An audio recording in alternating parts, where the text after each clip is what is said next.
What is going on, Notre Dame fans? Blueandgold.com's Mike Singer here, joined by, of course, former Fighting Irish linebacker and captain Mike Goolsby. Mike, we're here to break down a pretty interesting game, to say the least. 12-7 win for Notre Dame. Mike, before, kind of doing score predictions for the game, an article we do at blueandgold.com, kind of thinking, man, if Notre Dame doesn't drop 40, that's not good. That would not be a good outcome. You'd be disappointed. Well, Mike, how about 12 points on a team that Georgia Tech just put 47 on? We'll get Mike's instant reaction here shortly. If you are watching us live on YouTube, thank you so much. Make sure you send in your comments. If you're listening back, either way, please give us a 5-star review. Or like the YouTube video, please subscribe. If you're listening back on podcast format, please leave us a 5-star review on Apple Podcasts. Quick thank you to Blakeway Panoramas for bringing Fighting Irish to my home office. If you're watching on YouTube, you can see it behind me in each video we do here at blueandgold.com. See the entire Notre Dame sports collection at panoramas.com or bluegoldonline.com. All right, Mike. We were texting a good bit during the game. I know you got a lot to say, so what are kind of your instant takeaways right away? If you don't have a beverage, grab one, because we'll probably be here for a while. It's funny, Mike, you mentioned, 40 points, 42 points, Georgia Tech. I like that you did bring up Georgia Tech because as we've discussed and continue to discuss and will continue to discuss, this is all a building kind of process, building up and getting ready for Clemson. So Clemson happened to hang 72 points on Georgia Tech today. Georgia Tech is 2-2 or was 2-2. We've yet to play a team that's 500. Somebody could fact check me on that. But the score is 12. The final score is 12-7. And legitimately, Mike, it could have been 9-7. We had a drive in the first half that was extended twice on 3rd and longs by Louisville penalties. One was a hands to the face, ticky-tack penalty. The guy was coming out of blitz and, hit our running back in the face. And another was a defensive holding call. And we ended up, I think that was our second or third drive. So those 3 points to me almost should, it's like we wouldn't have call it 9-7. So that's where we're at against, I think there's been some regression from last week, and everybody on message boards, etc., kind of had a built-in excuse. Well, the team didn't get to tackle, they didn't get to practice, blah, blah, blah. It's like, okay, so we got a week worth of practice, and how we got worse, man. Is there any silver lining, Mike? I mean, just a win is a win. I mean, we have some comments in our and the YouTube live stream. I hate the win is a win crowd. Heard that all last year. Then came the Michigan game. I mean, is there any silver lining that you can look at here, Mike?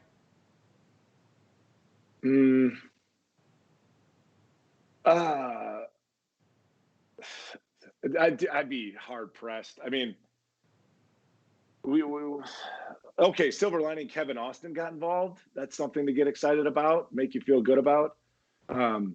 It's again, we've said this before. It's never as good as it seems. It's never as bad as it seems, right? So go back and watch the tape. Okay, you'll see we left some points on the board, what have you. Maybe kind of a saving grace, Mike, offensively speaking, for the Irish is it still seems like we're sort of trying to see what fits on the offense. I think we know we can run the ball, and I think Coach Reese kind of takes that for granted. And again, that helps us all sleep at night. We know we can run the ball. We ran the ball today. But it still seems like we're experimenting in the passing game. So I think you mix up the route combinations, you switch up some protections, and we should probably talk about that, Mike, kind of put a pin in that to unpack a little bit further later. But so I don't think the offense is as bad as it may have looked or as unproductive points wise as it was today. Because again, some of the route combinations, you didn't see dragging routes, crossers, you saw Book come out last week against Florida State and really felt intentional about his wanting to throw the ball deep. And it's like, okay, we're going to try and do the same thing against Louisville, but well, shoot, we forgot that they can blitz too, right? So we didn't have the luxury. Book didn't have the time that he did against FSU because we weren't able to pick up their blitzes like we should have been. So, and people had a difficult time getting open again today. And I think we'll touch on this, but some of that's due to the type of routes that are being run. So anyway, Mike, yeah, rough one, man. It's just frustrating to watch games because I wrote down that one of the things that I was really looking forward to watching, in particular on the defensive side of the ball today, was like, who's going to make a damn play? Like, let's create some freaking excitement. That didn't happen. And it's just sometimes I've never watched, admittedly, Mike, I've never watched Notre Dame football as intently as I have this year, obviously taking on this role with you all. But gosh, I feel for Notre Dame fans, man. It's frustrating. It's annoying and it's frustrating, For those who watch a lot of our shows or read my articles, I feel like I kind of take the other side, whether every Notre Dame fan is super excited about a big recruiting win.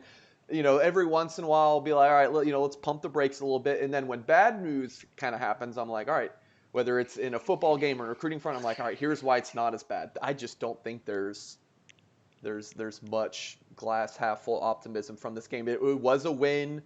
So Notre Dame might drop a spot or two in the rankings, but this still isn't even the college football rankings. But as Danny Irish said in the YouTube comments here, Kyron is a stud. There's your silver lining. Mike, I want to go through a few stats here. Can I just throw this out there before I forget to say it, Mike? Of course. Too. Go ahead. We played 4 games at home, and I think we've got some ex-teammates of mine that might be on the pod today or chiming in on YouTube rather. But like, Notre Dame's not the most exciting place to play when things are normal, right? So we're going to call this the new normal. We're at whatever percentage of capacity at the stadium. But like, that team was dragging ass today. And like, there's several plays, particularly in the first half, where kind of going through the motions, especially like guys like, we threw a slant to McKinley down there in the red zone, and like, the ball was damn near picked up and he just didn't fight through to get to the ball. So I guess bringing back the stadium, I think a change of scenery, maybe going on the road, can breathe some life into the kids. I mean, it's like they've been in quarantine. It's like they haven't even left their campus in so many months. So I think, like, again, going into enemy territory might bring a little bit more pizzazz to the whole unit. Getting into some stats, Mike. Ian Book, 11 of 19, 170 yards, 0 touchdowns, 0 interceptions, no turnovers today. And as far as penalty goes, Louisville, 8 penalties for 65 yards. Notre Dame was penalized 3 times for just 18 yards. Notre Dame, Mike, had 7 drives. 7 drives. It felt like, just kind of one of those games where you're running the ball a ton. You don't have a ton of scoring and, balls hitting the ground. I mean, again, Book only attempted 19 passes, and Malik Cunningham, Louisville's quarterback, only 19 passes. I feel like most of these games you have, 35 attempts by each quarterback. So a lot of running. Notre Dame ran the ball 49 times for 232 yards. That's 4.7 yards per carry. And Book got in on the ground. Yeah, Mike, I want to bring up first, before we get into some other things, the first quarter. Notre Dame ran 26 plays to Louisville's 5. Yeah. The Cards had 12 total yards in the first half. So Notre Dame had this ball control offense, but when they got down to the red zone, 2 field goal attempts. They had the ball for 12 minutes and 43 seconds of the first quarter. And that was a dominating first quarter other than the red zone, but then they just did not get the offense going. Kyron Williams, like we said, was another bright spot as he's been through 4 games. But, Mike, it's just got to leave a really nasty feeling in your mouth after this game, just on the offensive side of the ball. horrible taste is what you're looking for, Mike. So, like I said, grab a beer and let's try and get rid of it. But yeah, it wasn't. I mean, it was dominating in all this. Like if we're breaking down statistical categories, Except for Mike, it was points. dominating time. Well, except for points. So time of possession, we dominated, right? Clearly. Um, but like one of the first things I mentioned on the pod getting on here today, one of those drives was extended twice by Penalty. well, at least one of those is a ticky-tack penalty that hands to the face. I mean, they got to call it, but it was on a 3rd and long. So, yeah, man, it's rough. It's I just like offensively, the first 2 drives, the first drive in particular, I don't know. This is tough, folks, too, doing this live in the immediacy of the game just ending. So, but I don't know if we even ran the ball on that first drive. So it's like, okay, we're going to come out this week and we're going to try and throw the ball. And they were like, well, we're going to go down swinging, and they were bringing pressure. And then all of our routes on the outside, just to give viewers, listeners some perspective, like all of our routes were long routes, deep routes, or they were a deep route that was out breaking. And we've watched enough football. Ian Book doesn't have a cannon of an arm, and for a kid like that, say he's on the offensive right hash, and I think, who did they throw the ball to? In my mind's eye, I'm trying to picture it. I think it might have been Skoranek. He runs like a 12-yard out route, so now Book has to throw the ball across the field horizontally, and so it's like it ends up being like a 40-yard throw, and the ball was almost picked up. So the route combinations just seem strange to me. You're getting a pressure up the middle, pressure off the edges. Where are the crossers that we saw against Florida State? And it's just kind of a quick bailout throw for Book with that nice quick release that he does have. But yeah, everything was like the timing of these routes and for people to get open, and everything was outbreaking. So it's just easier. Like watch Lamar Jackson play tomorrow. Everything they work the seams. It's just right in his line of sight. They're the easiest throws for quarterbacks to make. So I'd like to see more of that, please. Yeah, Mike. As you were talking, I looked up that first drive, 2 runs, second play, and the 4th play of that drive. So yeah, I mean, 10 of your 12 were through the air. I want to spend some time talking about Ian Book. Before we get into some other topics, questions from the message board and our YouTube live audience. Obviously, talk about the defense. Mike only gave up 7 points, so we'll want to talk about some pros and cons of the defensive performance. But as I'm on the internet, on Twitter, on our blueandgold.com message board, use promo code BGI30 over here to get a 30-day free trial of our premium access. So as I'm watching it on the message board and Twitter and everything, everyone questions every little thing that Ian Book does. Because the television screen, it's all on Book. You're not really seeing what's happening 40 yards downfield, who's open, who's not. So you see every little thing that Book is doing. Could you imagine, Mike, if the fans were watching every little thing that the left guard was doing every play, or that, boundary corner on every single play? Is it fair, all of the criticism that Book gets, not just from this game, but let's just say this season? Or does that just kind of come with the territory of being the quarterback at Notre Dame?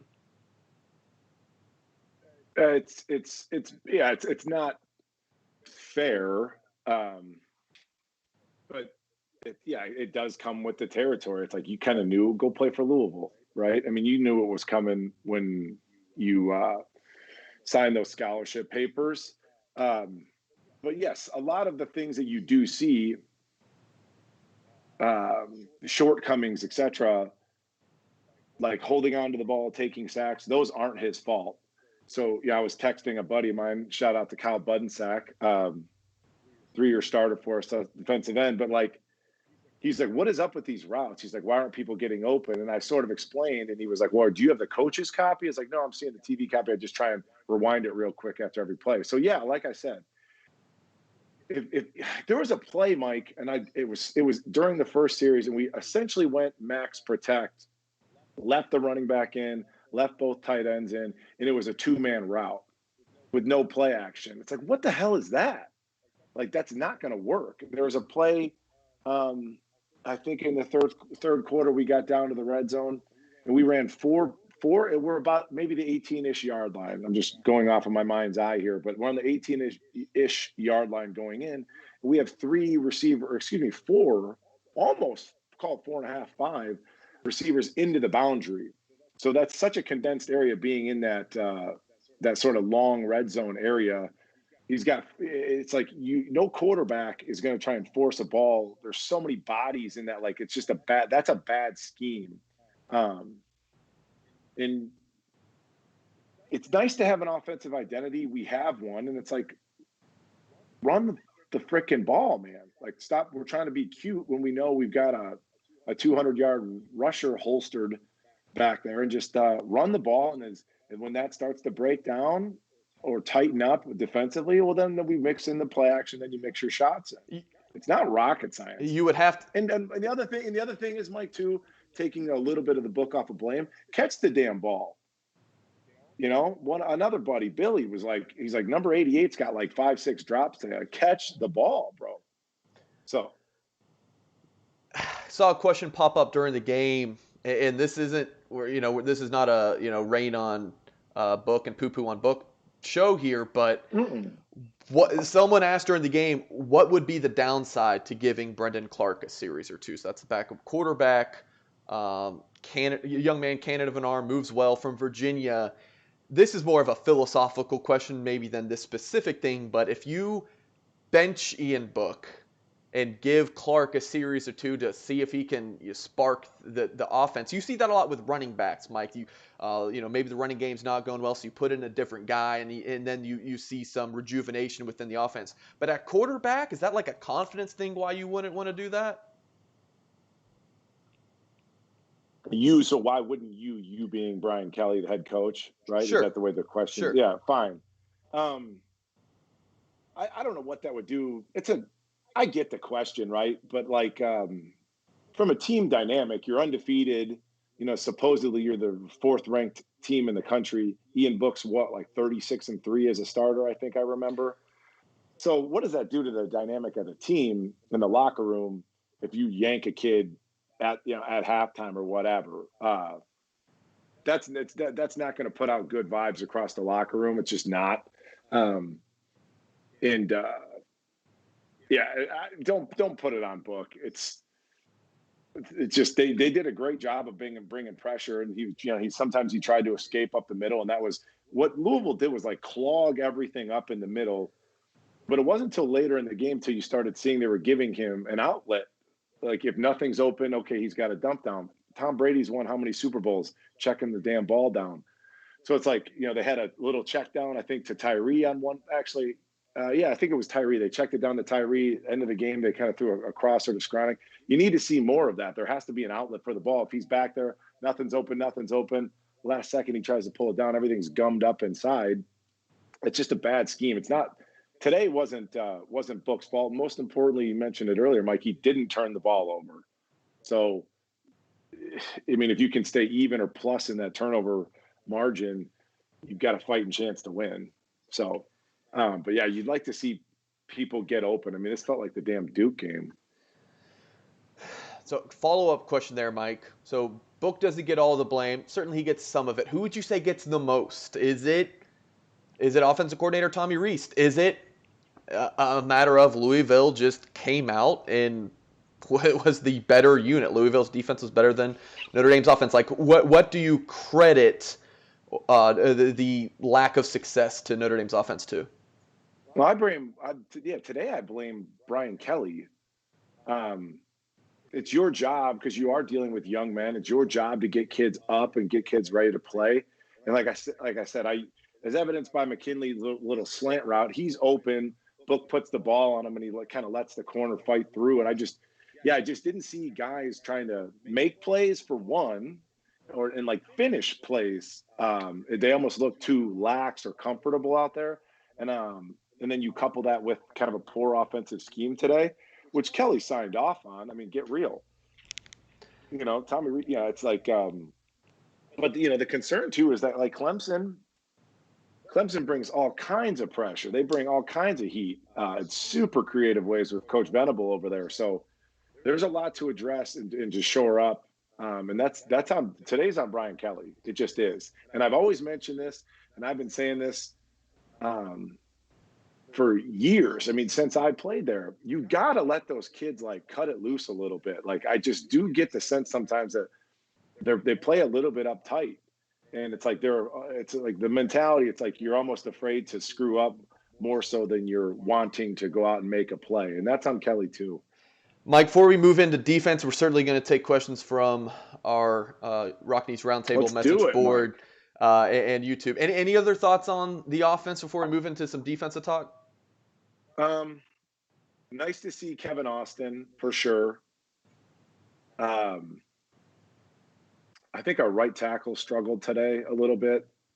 Um, uh, yeah, I could go on for a while on put a nickel in me, and I'll go on forever about the defense and specifically these linebackers. But yeah, let's take some questions before I get myself in trouble. Well, we had a question from RRH1 on our blueandgold.com message board. He said, do you like all the linebacker rotation? He says that he felt like Notre Dame played too many. So let's get right into your former position. What did you think about the linebackers today, Mike? Yeah, we're 4 games into the season, and I agree with the caller or whoever submitted the question. We're 4 games into the season. Like, you got to figure out who's who and kind of what's what at this point, because you know what's about to get real here and very soon. Marist is a liability, and like Shane Simon, I sent you the video on a text message. Like, the quarterback scrambled up the middle and he just like fell on his face. It was like embarrassing. And then the when they scored, Louisville scored their first touchdown, they throw a wheel route to the running back. So Drew White's in man coverage, but they're like jogging to the ball, and then Shane Simon was the free player. They both just like stood there and like what is that? Back when we played like defense, like there's a term out there called a loaf, where it's either like you sort of jog to the ball or you change speed in pursuit of the ball. Like you're jogging and you speed up, or you're speeding up and you slow down.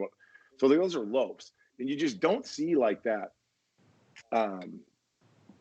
Like you don't watching those linebackers. Going back to the question, you don't feel like the sense of urgency. Like, I have to get to the ball. I have to make the play. Like everybody's too chill out there. But yeah, I think Maris is a liability. He doesn't know what he's looking at. He gave up that touchdown down by the goal line, and I've seen enough of him. Like there's no eye discipline. He looks good, but yeah, he's a liability. Drew White played much more aggressive today. It's almost like he was listening to our podcast, Mike. He was coming downhill now. But they still need to be able to like think on their feet and adjust. Like, oh, there's a guy laying in front of me. They just trip over him. It's like, well, either get around him or jump over him. They're almost a little bit stiff, robotic out there. But yeah, find who your guys are. Obviously, Owusu Koromoa is the only guy really on defense, and Hamilton makes great tackles, but like that consistently shows up once or twice a game. But Drew White, I guess you can live with that. Koromoa, yeah, I don't know what the coaches see in Shane Simon. I don't. Now, Mike, early in the second quarter, Louisville had its first completion of the game to Tutu Outwell down the right sideline for a pretty big gain. We were texting about that as it happened. Now, Sean Crawford is a safety. He looked to be in position to make the play, but he had an opportunity to make a pretty big hit, but just kind of whiffed a little bit, and it looked like, Mike, that he was avoiding a targeting call. It's got to be tough to be a safety these days. Would you say that it's a real a fair assessment that I just gave on that play specifically? Or does that speak to another thing of, look, Notre Dame didn't turn the ball over, but Mike, neither did Louisville. Notre Dame's just not forcing turnovers like you would like to see. I've been saying that, yeah, so like this game isn't that difficult. Like, don't get it twisted. Like, you get 4, 5, 6 hats on the ball, and good stuff happens. And that comes with like just that like I said, that sort of it's almost like, yeah, like I got to get to the ball. I got to make this play. I don't see that on defense. Everybody's just sort of worried about slotting into their thing or doing their job. And like, you don't see anything extra. And on that play you mentioned with Crawford, you're in some sort of a cover 2 scheme and he rolls over late. And granted, yeah, it's smart play in that you try and avoid the targeting call, but dude, you can still like make contact with the guy. He's 2 yards away from him. So, and people are watching that, man. So it's like you're going to see Trevor Lawrence dropping a beautiful dime in between the corner and safety on that cover too. Because now you go back and I don't know the Clemson receiver names yet, but like you're that outside receiver for Clemson. You're like, I'm not afraid of this dude coming over the top and laying the wood because he won't. He had a chance to and he won't. So you can either try and reach your arm in there. You could give him a little flipper. There's a lot you could do there. And Sean Crawford's played enough football and been around the team in the game long enough where you could have done more on that play. And that's kind of what I'm talking about, Mike, holistically, just really across the board on the defense. Like, I don't see people doing anything special. I just don't. And that was a blown opportunity to do so. Biggest positives. Am I wrong? No disagreements here. Nick McLeod had a nice game, I thought. Yeah, let's get into some positives. 7 points. Yeah. I thought Nick McLeod played a really good game. Like I said, the linebackers were much more aggressive today in terms of coming downhill. But so like Clemson. Exactly. Right? So they're going to come down and close on ETN on that inside zone quarterback read type play. But could Trevor Lawrence? So now you got to deal with Trevor Lawrence. So Kyle Hamilton's got to come up and make that play, the defensive end. So that makes me feel a little bit better. Like, okay, if we played Clemson the way that we played Florida State, Clemson would have ran for 400 yards on us. So like, okay, well, I feel like if we played Clemson next week, we've at least shored up or closed down that inside running game. Now we got to worry about a quarterback pulling it. So that was some growth there. That was some development. How many sacks did we have today, Mike? Could you look it up? Yes, I can. I know I think we gave up 4. There were some stat issues on the stat broadcast. ESPN only has offensive stats that I can find right now. Okay. So. Well, we'll blame COVID. But yeah, it was fine. It was fine. I know we have 1 interception on the year. And somebody fact checked me, but I think it was last week with Sean Crawford. We dropped 1.5 picks today. I'm going to say we dropped. I mean, Tariq Bracy mistimed his jump, and that should have been a pick. But those plays, we need to make those plays. So, yeah, it was just kind of a pedestrian effort. But when you're playing a succession, 4 teams in a row that are below 500 and we got 1 pick, that's somewhat telling for when you go up. In a month's time, we're going to be playing the potentially future Hall of Famer first pick of the draft. It's just like, ugh. Yeah, absolutely. I want to get into Clemson a little bit. So for those who may follow the NBA, which I would imagine we don't have a ton of those in our audience, but the Houston Rockets, Mike, their whole thing was we just gotta get past the Golden State Warriors. They were obsessed with the Golden State Warriors. No, I don't know if inside that Notre Dame, football athletic complex, if that's their kind of thing. Like they're just obsessed with Clemson. But speaking with the fans on a daily basis, that's it. It's Clemson. Does this game get us closer to beating Clemson? So if you're an Irish fan or you're in the media or whoever you are, and you see Notre Dame beats Louisville at home 12-7, and Clemson just drops 73 on Georgia Tech, and I don't like doing, well, they beat this team and then this team beat that team. I don't like doing that whole thing because it's every Saturday's different. But also, that Georgia Tech team that just lost by 60-something points to Clemson, they beat the rails off of Louisville last week, and Notre Dame just snuck by them. I mean, yeah. You don't like to. Oh, they played them and they did this, and it's like, well, you don't like to, but that's how the playoffs kind of chosen, right? I mean, that is the game that's played, yes. Right? So it freaking matters.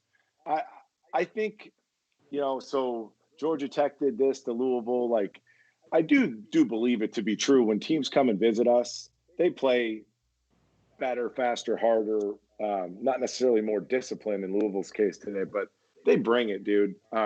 Teams get up to come play Notre Dame, so that's a real thing.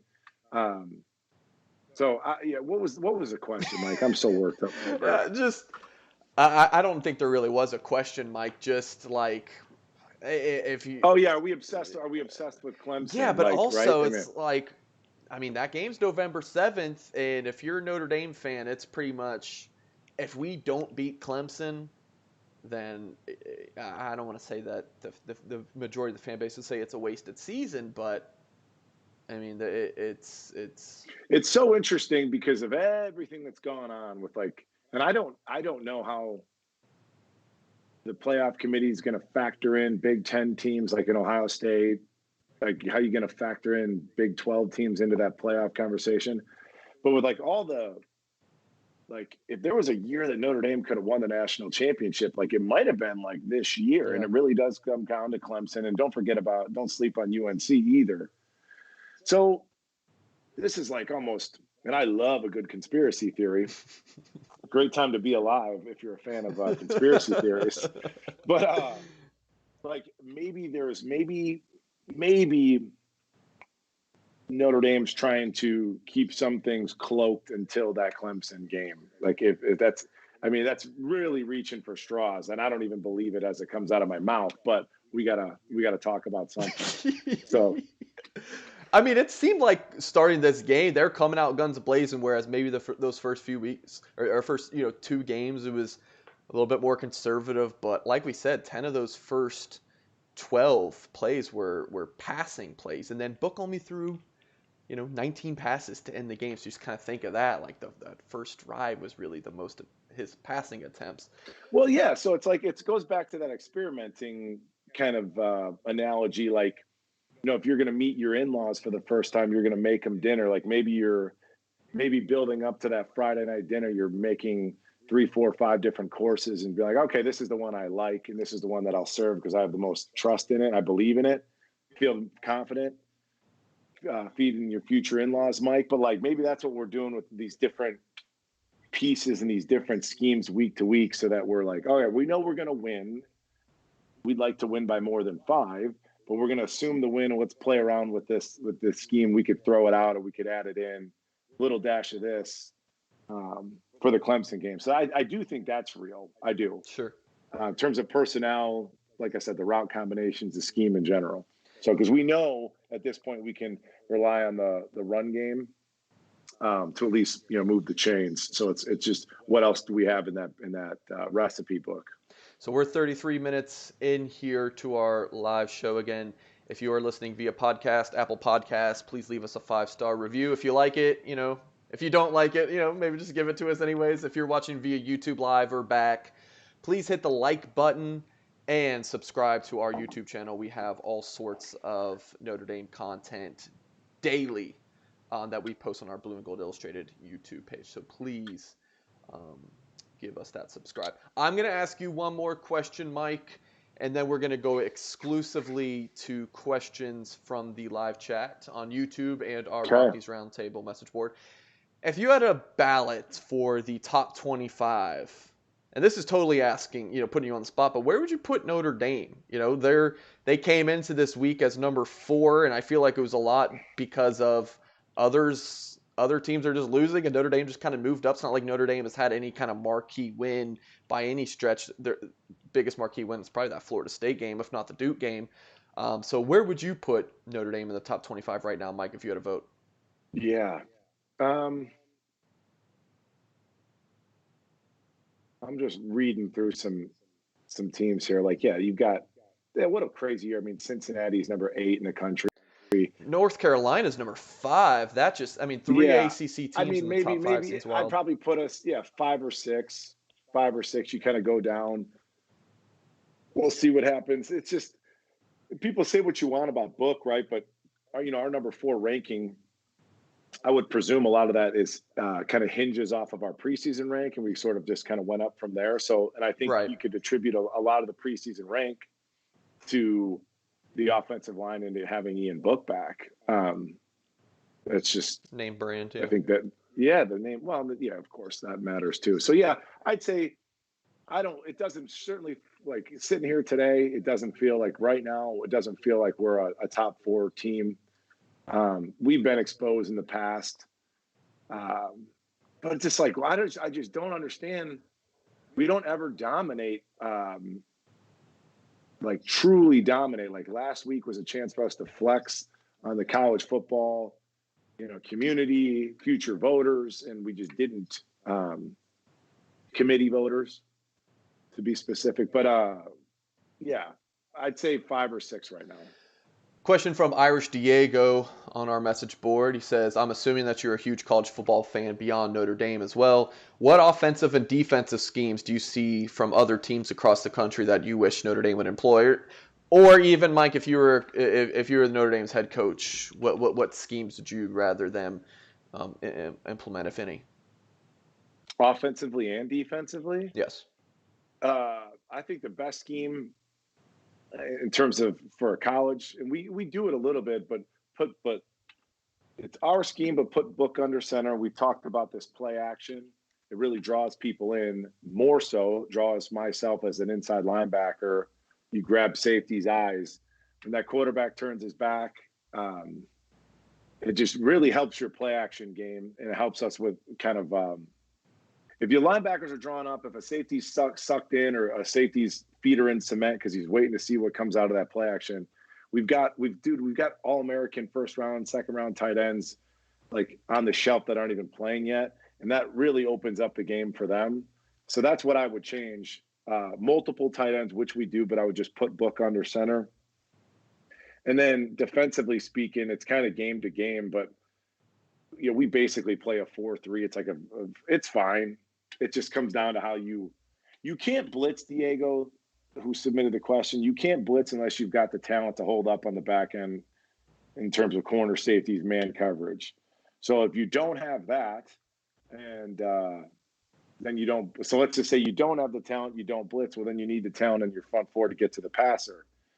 But I think the biggest thing that I might change, Diego, it's like put scheme to the side, but it's just getting kids geeked up and dialed into play and getting something a little bit extra out of them. So it's just the way you coach them, the way you prepare them, the way you motivate them to let their hang, like let them hang and go make plays. And that's probably what I would like to see. And you do see that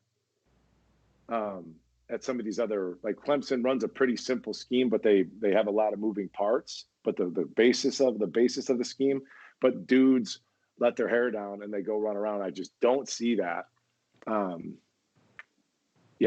It's like you know what I mean? Sure. Got to get themselves up. So yeah, we've had a couple questions here, kind of about getting others involved. So we have Irish Holland 3 from our message board. How does the offense get Braden Lenzy, who was pretty MIA, Mike. I know he wasn't getting much playing time. He does not, and he was on the sidelines, seemed healthy by all accounts, but do not believe he had a reception. Tommy Tremble, 1 reception for 4 yards. Michael Mayer, 1 for 12. So it's like there's all these names, and you had Bennett Skowronek back, you had Kevin Austin, but I mean, your leading receiver is Skowronek with 2 receptions for 28 yards. I mean, again, Book had 107 passing yards. So you can really only go up from here. And then John A1 on the YouTube live chat says, what is it going to take to get Tremble to be a receiving threat again? He's got elite speed for his position. Lenzy has great speed. Why aren't they succeeding? So let's kind of just look at the offensive skill positions, Mike, and your thoughts on those guys right now. Well, yeah, so this is a way to kind of sprinkle in what I wanted to discuss earlier in terms of like the route combinations, et cetera. So like everybody knows Lenzy's a deep ball guy, just run a 9 route, run underneath it. But so if he's got that type of top end speed, why couldn't somebody run like these whip routes that people like to run down on where they make it look like they're almost running a slant, like an in breaking route, they put their foot in the ground. So it seems like the routes that we run are like super simple. It's like go deep, and then we're running these 7 routes today. And like I don't think Book can push that ball like 45 yards downfield I just don't see it happening. So it's mixing in like different route combinations to scheme people open. And as far as Tremble is concerned, I mean, you've got three tight ends that play, right? So you've got Brock Wright, you've got the freshman Mayer, and then you've got Tremble. Then the only motion that we really see on our offense, this is a great question. So sorry to drag this out, but like the only motion that we see tight ends get up and reset. And then we see like that speed motion, which sometimes it's like a ghost play, but sometimes we flipped it to McKinley. I think Kevin Austin had like these end around plays, so why couldn't Tremble get up from being a down tight end and then split out? So then either the safety's got to come down and cover him, or a linebacker's got to walk out. So like just move some pieces around, be a little bit more creative pre-snap in terms of moving people around, making a defense think, and then post-snap, mix up the routes. So all we've seen is dragging routes, crossers, and when we run crossers, it's always multiple crossers, or we see just go routes. And if you're getting pressure from your middle linebackers, it's leaving a void where they should be. So why aren't we running somebody into that space? Oh, Mike, a few more questions here. We got one from RRH1. Are you surprised Notre Dame hasn't broken a huge special teams return? So we've talked offense, we've talked defense. Let's talk a little special teams, Mr. Goolsby. Notre Dame should have gone up 9-0, but of course they went with the fake field goal run, which if anyone's played Madden, that usually doesn't work. But all joking aside, our special teams have been poor this year, have they not? We had a muff punt, right? You almost gave up an onside kick. Poor coaching. Jack Lamb hung in there like a G. He was like the guy over the ball. And then Bo Bauer is the one that kind of was bailing out early, and they've scouted that well, and that's why they've tried to execute that play. But no, it doesn't surprise me. And that's I just like we try and get cute sometimes. So we've got a kid returning punts that's like a walk on, but meanwhile you've got Chris Tyree, who's literally like the fastest kid in high school coming out. Yep. So like, why are we overthinking this? Why are we being cute back there? And they know more than I do, but no, it doesn't surprise me that we have not, because I don't think that our special teams have. I don't think that they've been great thus far. Why, they just and factually, Mike, they haven't been. Got some terrible fake field goal, muff punt. No, I'm not surprised. Couple responses here, Mike. Irish Diego says, pass on my thanks to Mike. Great reply. And John A1 says, thanks for the answer on Tremble and Leslie. It feels like the offense hasn't not been fully installed, like you mentioned. So we talked about that, the onside recovery that Louisville attempted. They got the ball, but then that call really bailed Notre Dame out. It was the correct call once, the NBC official, I don't know what that role is, but that guy's got a sweet job that he just works on Saturdays and talks about the rules. The rules official analyst explained that, which I'd never seen that situation before. So anyways, Notre Dame gets that ball back and then goes down and scores it's only touchdown of the game. So could you have imagined, Mike, if Notre Dame didn't get the ball back, Louisville has the ball up 7-6, goes down and scores. Now you're thinking, all right, this is an ugly win to, holy crap, we might lose this game. When that onside kick took place, I wasn't watching the 5 minutes of discourse after that where they overturned the call or whatever, because I was so annoyed. I just kind of went for a walk around the house, so I wasn't paying attention to it, as I'm sure a lot of people were. Yeah, it was. Thank God we're on the right side of the call. But I don't know, man. Yeah, I want to now get into late in the game. So you have Notre Dame has the ball up, 12-7, 5 minutes left. You're facing 3rd and 6. Book finds McKinley for that first down over the middle of the field. Few plays later, faced with another 3rd and distance. It was 3rd and 7 at that point. Book finds Ben Skoranek on that crossing route. Basically kind of one of those legal pick plays that went for a first down. And then you had another 3rd down. on that drive. Kyron Williams took it 24 yards. Mm-hmm. Now, for all the bad that went on in that game, that was a pretty beautiful drive. Other than, getting yourself into those third and longs is not ideal, but with that 4-minute offense, the offense got the job done there and was able to ice the game.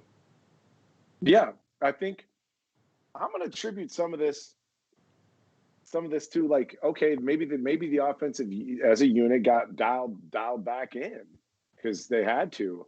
I just feel like that there was a lackadaisical. I don't know what goes on game planning wise, but it was a lackadaisical performance. Like, they were just sort of lax out there, and oh shoot, we got to dial it in here, and they were able to get it done. I mean, the ability's there. In particular, offense, like, we felt great about, coming out of the FSU game. We've got an inside game, we've got an outside game. You've got all these pieces. It's frustrating not to see them in full. What's the word I'm looking for? You're right. In full display. Especially after, again, your Notre Dame, the getting to the college football playoff is the goal, at least, right? Whether you're a coach, player, or a fan, your expectation is, all right, this team's good enough to get to the college football playoff. Let's get there. And then you're comparing Notre Dame every week to Clemson, and that's what we keep going back to, Mike. There's like a Clemson obsession to discuss. Well, because they're on the schedule. I mean, it makes sense. I mean, on the schedule, Mike, and in potentially the ACC championship game if both teams get there. Mm-hmm. Well, everybody, if you've got the opportunity to do so, tune in tonight, Georgia, Alabama, and obviously, just watch those kids fly around, and then try and compare that or contrast that to what you saw today. And that's more of what I'm looking for. It's just where kids sort of play outside of themselves in terms of, like, their desire to make plays and go get the ball. We're going to need more of that, and the execution. Like, Florida State, we missed the field goal, had dropped picks, dropped balls. Like, when it comes down to that Clemson game, these kids have got to start to dial it in, and the coaches have got to start to get them dialed it in. Have fun along the way. Have fun embracing this challenge, because you've got a heavyweight title fight coming up, and you got to train like it. Yeah, Mike, you mentioned the Georgia-Alabama game. Quick pick for that game. Who you got? Oh, I think so. Bad. Nick Saban will be coaching. Yeah, I think Bama's going to do it. I would say Bama by 10. Okay. I would say take Bama with the points. David Knight, who is one of our biggest supporters on YouTube. Thank you, David. He's got me nicknamed Money Mike, and can't say I've ever had a cool nickname before, so I appreciate that. He says real possibilities for losses. Clemson, of course, Pitt, North Carolina, and Boston College. Can you imagine? So let's run through the schedule the rest of the way. Next week, Notre Dame has its first road game at Pitt. That will be, especially after the showing we saw from Notre Dame, that'll be a tough one. Then you got at Georgia Tech on Halloween. The next week, Notre Dame comes back home November 7th and hosts Clemson. November 14th at Boston College and Phil Dracovic. November 27th, so Notre Dame has a bye week after the BC game. You go at North Carolina, who, again, coming into Saturday was the number 5 team in the country.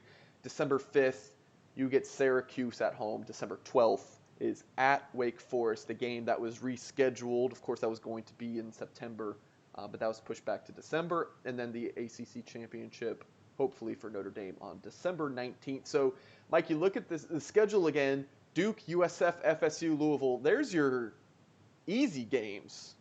And Duke was not a pretty showing. You'll take the 14-point win. USF, Irish obviously rolled past them 52-0. FSU, 42-26 win. Offense looked great. Defense certainly had some question marks. And this 12-7 win is the opposite of the FSU game, right? The offense was pretty porous. Defense had a much better showing.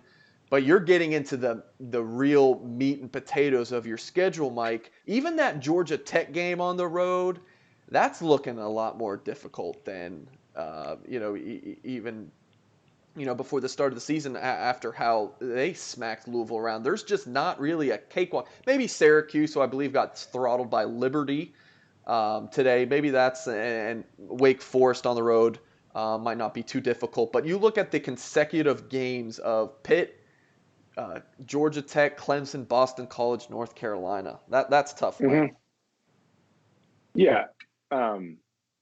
It's tough, but maybe it'll be good for them. Sure. Because like I said, I just felt like I think the second half of the Florida State game, and I do feel like the entirety of today's game, there's not a ton of energy coming off the field in terms of like the kids and their approach and like their effort.